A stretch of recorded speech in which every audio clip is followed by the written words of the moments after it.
আমরা আমাদের নেতাদের সাথে মালিকেরা আমাদের 5টা গ্রেড ওনারা নিম্নতম মজুরি মেনে নিছে, কিন্তু ওনাদের সাথে আমাদের যে কমিটমেন্ট 23 তারিখে আমাদের ওইখানে আমাদের নেতৃবৃন্দের সাথে একটা বৈঠকের সিদ্ধান্ত হয়েছে প্রত্যেকটা ট্যানারি প্রতিনিধির সাথে ওনারা গ্রেড নিয়ে বসে 1 সপ্তাহের ভিতরে আমাদের সমাধান করবে।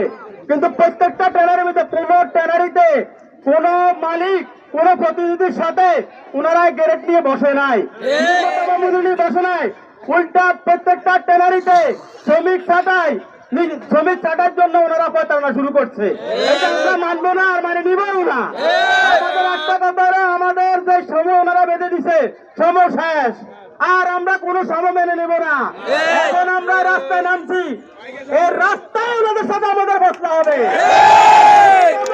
রাস্তায় বলবে যে আজকে থেকে 5টা করে আমরা মারি নিছি, তারপরে আমরা রাস্তা থেকে উঠবো।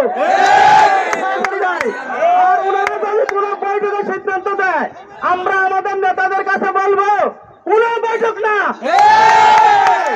বৈঠক রাস্তায় বসানো হবে, কোনো বৈঠক হবে না। বৈঠক হবে যেহেতু আমরা রইতে চলতেছি, বৈঠক রইতে হবে। ওনাদের শীতকালে ওনাদের অফিসে আমরা বৈঠকে রাজি না, মানতে পারি না, কেননা ওনারা যিনি শুরু করছে এটা আমরা মানতে রাজি না।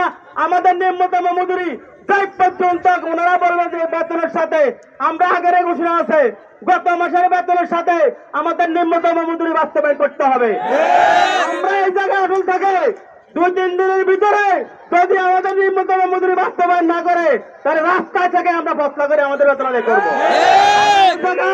সব শ্রমিক একত্রিত থাকবো, কোনো আমাদের ভিতর দ্বিধান্বিত সৃষ্টি না হয়। আর এখন কর্মসূচিতে কোনো মুহূর্তে আসতে পারে, কারণ আমাদের তো এখন নিম্নতম মজুরি কোনো লিমিট নাই, ওনারা লিমিট পার করে হারাইছে, এখন সব বেল লিমিটে হবে বলে আমার বক্তব্য। আসসালামু আলাইকুম।